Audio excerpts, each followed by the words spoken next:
Hi, my friends. Hey, it's John Bice with eXp Real Estate and the Florida for Boomers Network. Today, I'm going to talk to you in this video about 19 things that you may not know about living here on Florida's Sun Coast. We cover all of Manatee and Sarasota counties, which includes obviously Sarasota and the Venice area, Lakewood Ranch, all the way up to Parrish and into the Sun City, Waimama area where Valencia Lakes is. So we're here to talk to you about these 19 things today. And if you're finding us here on YouTube and you're liking information that we're putting out about living on Florida's Sun Coast, hit the subscribe button and the notification bell. And 2 or 3 times a week, we'll put out a video about everything about living here on the Sun Coast. Shopping, great places to eat, what we do all year round, and you'll get those notifications and you can watch the videos. So hit that notification bell and we'll be right back.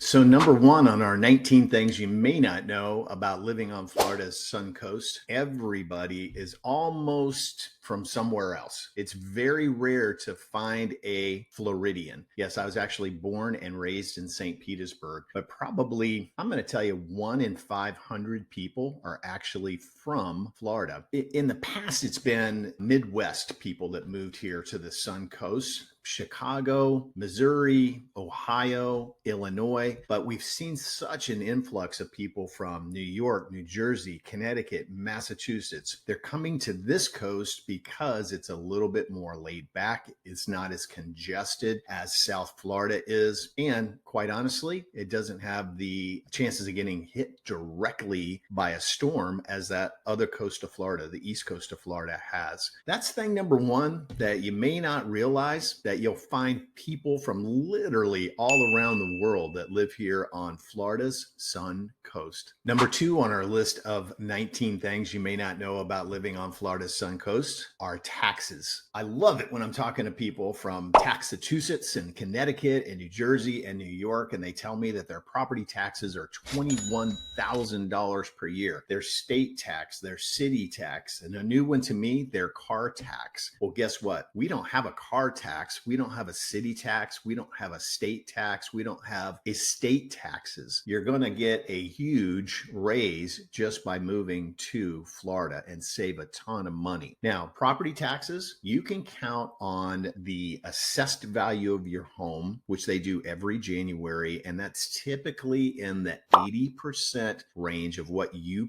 paid for your home. You can count on your property taxes being about 1.8 to 2% of the assessed value of your home. Now, there's a difference there in communities. The newer communities have what we call a CDD fee, and that's a area bond that the builders take out that maintains, it builds all the roads, maintains roads, parks, lakes, anything within the community, it maintains that. And every home, condo, villa has a CDD fee that's paid in with your property taxes. So if you look at a property and it says CDD community and it says $7,500 per year, that includes the CDD fee. Those normally, the CDD fee normally runs about $1,200 to $1,500 depending on the community, the value of the property. It fluctuates around there. But again, no state taxes, no city tax, and my goodness, no car tax. I'd never heard of that before just a few months ago. So that's number 2 on our list of 19. Another thing you may not realize, that living here in what I call paradise, a lot of us do staycations. We can go out to Longboat Key, Siesta Key, even Anna Maria Island and do a staycation for an extended weekend and just get close to the water, close to the beach, and just hang out for the weekend.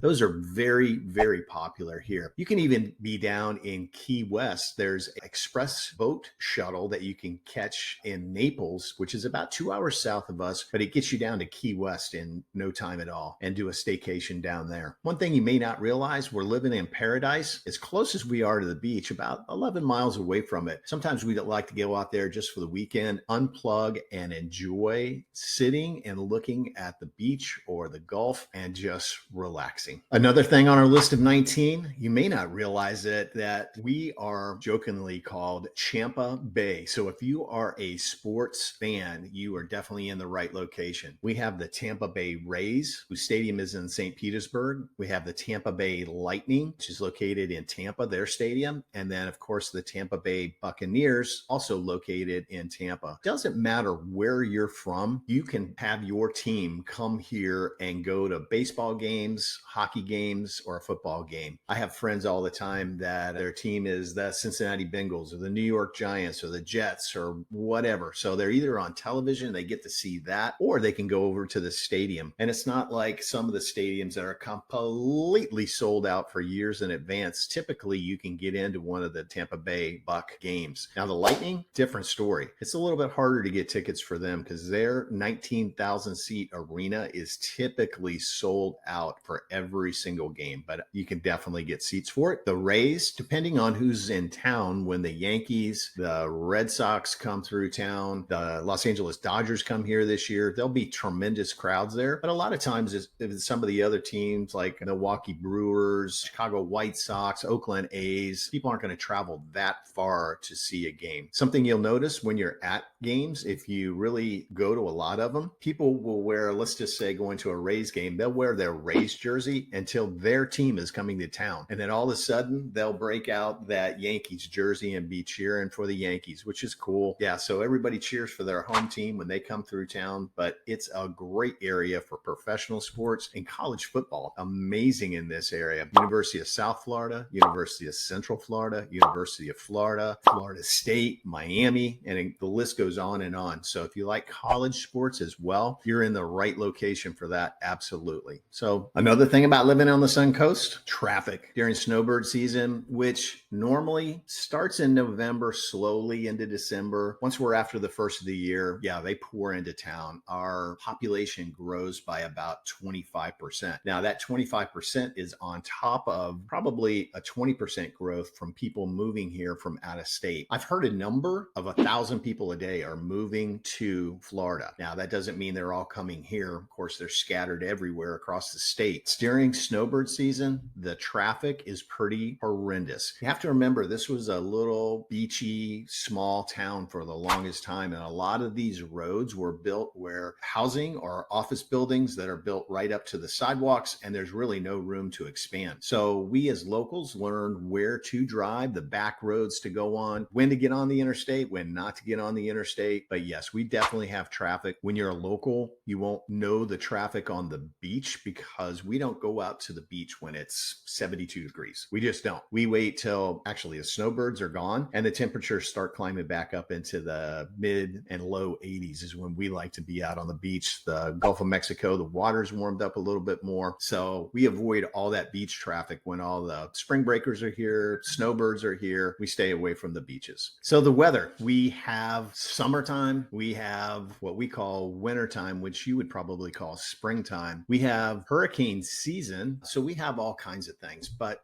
you know, I always talk to people, they're from the Midwest, they're from New York. I'm like, how hot is it where you're from in the summers? Well, it gets up to 90 degrees. Okay, well, our average during the summertime here is about 92 degrees. And that's June, July, August, and September. Today, maybe 82 degrees, and it was 68 degrees last night. Amazing time of the year here. November through April and into May, it's just fantastic. So yes, we have rainy season during the summer. Typically 1 hour a day, maybe not an hour, 45 minutes, 30 minutes. It's going to be bright and sunny. It's going to rain for 30 minutes, and then it's going to be bright and sunny again. So happens almost every single day during summer. Storm season, again, if you live out in Oklahoma, Nebraska, Kansas, how much warning do you get for a tornado that's coming? We know 2 weeks in advance when a hurricane is coming. So we typically here in the Sarasota area do not take direct hurricanes. They normally come across the state, so they've died down a lot, or they come up up the state from the Naples area and come towards us. So I believe it was 1960 was the last time we had a direct hit of a hurricane. Again, it's nothing to take light. Hurricane Ian was a massive storm that went by us, but it hit down in the Fort Myers, Naples area, much harder than it hit up this way. But we were prepared. We had everything ready to go. We had bottles of water. We had food that didn't need to be cooked. We had our grill ready to go, and we hung out. And that's pretty much what we do. You get your house as prepared as possible, and then you hang out for the storm. Now, a lot of people take off during storms, but most people will stay here, especially Floridians that have lived through these so many times. So yes, we have summertime. We have amazing spring, winter time. Yes, we have storm season as well.